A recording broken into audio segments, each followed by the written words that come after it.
In 2010, my mom was brutally murdered by my younger brother. He later pled guilty to manslaughter with a diminished responsibility in 2011 and was then sentenced to a minimum of 5 years with an intermediate order. I spent months after in shock and disbelief.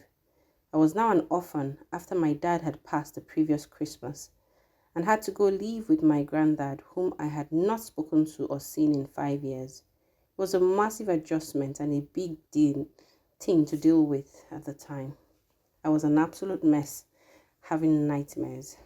I first heard of restorative justice when my victim liaison officer suggested it to me and thought it would be a good idea and the next step for me to take to get my life back to some sort of normality. At the start of working with Remedi, I was overwhelmed and anxious about the whole process. But after a couple of meetings with Remedi, I felt more at ease with a better understanding. It took a while due to COVID, but after a few sessions with Remedi to establish a ground level of communication with my brother, we worked together to build towards having a face-to-face meeting with my brother so that I could ask him everything that I have needed answers about, all the questions I have had over the last 14 years. Working with Remedi in a way gave me my life back. I've been stuck in the past, not being able to move on from my trauma. After this process with the help of Remedi, I can say with 100% certainty that I am now free from my trauma. I can breathe again in a way I had forgotten, without the weight of everything weighing me down. I am finally able to sleep nightmare-free again, and I feel so rejuvenated. I am so thankful for all the help and support Remedi have given me. So this is a very different case to what we usually get. This came through a VLO. It was a murder case. And this particular case, it was within a family unit. So offender was related to both deceased and the victim that wanted to take part, the same as the victim. Some communication had already started to try and be happening from the offender side, and VLO got involved because the victim didn't want to do it that way. They'd heard about Remedi and they wanted to come through us. It was quite an horrific crime. It happened quite a few years ago when we got involved, was just before COVID. So we went out and met the victim, explained to the victim how we work. They were really interested in taking part this way because they felt it'd be a nice way to do it, if you can say a nice way, but a way to do it in a controlled manner. She hadn't seen the family member for quite a long time, and she didn't want to do it where they thought it was going to be a reunion. This person had questions that they needed to answer because of the event. So we started the process. COVID came. COVID shut us down. But we stayed in contact with the victim throughout COVID, checking in, making sure they were okay, making sure they still wanted to take part, and started to drip feed questions, started to do some work that way. So by the time COVID had ended, we had got quite a lot of information from her. We was allowed to go out and see her towards the back end of COVID, where we could go out and do visits. They wanted to take part. Obviously, by then, the whole rehab had started. So we met with rehab, and we worked really closely with them, and it was quite well to work closely with them in this case because there was quite a lot of other stuff going off of the offender in prison, so we worked closely with them.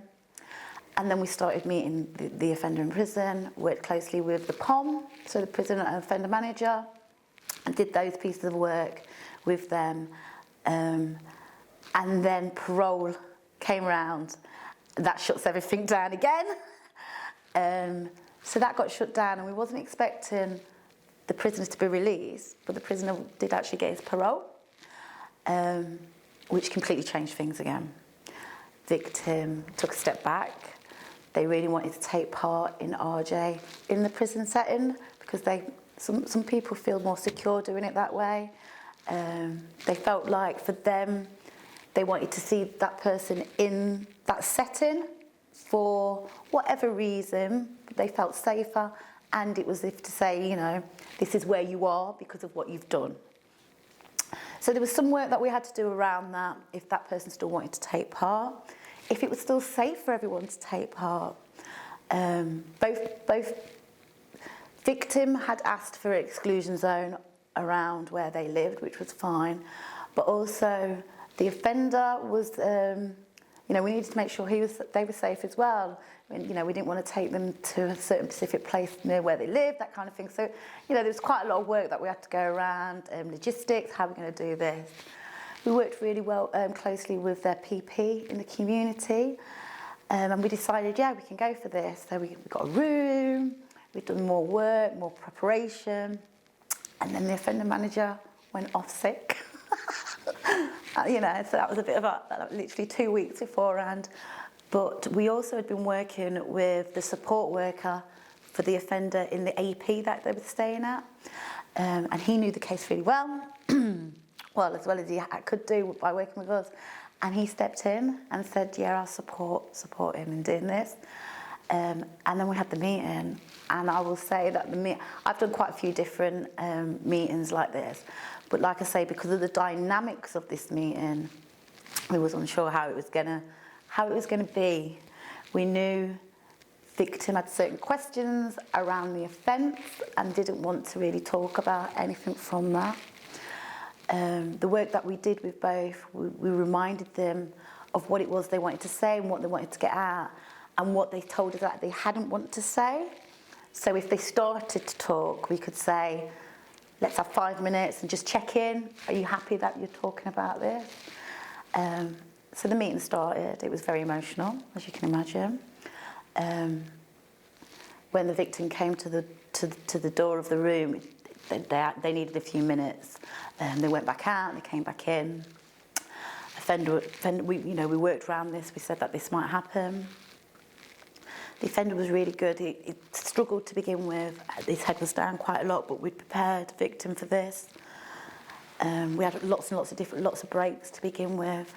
You know, we had a chat with both of them. You know, are we happy to continue? What is it we're wanting from this? Kept going through these little step-by-steps.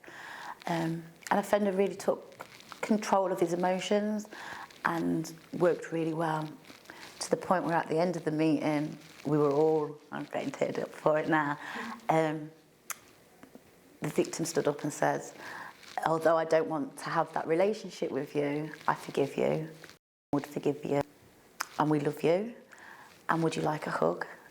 And the offender says, I've not had a hug for 15 years. I know, and she said, you know, you do it the same way as you always do, you just put your arms out. And we were all going. It was really emotional, and it was one of the most powerful meetings that I've ever been in. I saw a different side to him, a very mature side. The whole experience was thought-provoking. I got understanding. There was regret and sorrow and forgiveness. I feel it's a very good process. I think it's something that maybe more people should be involved with if possible, because for closure, and also from I can really only speak from the probation person's point of view. He had real remorse for what he'd done, and an understanding that of what he'd done in that split second had kind of changed the rest of their lives.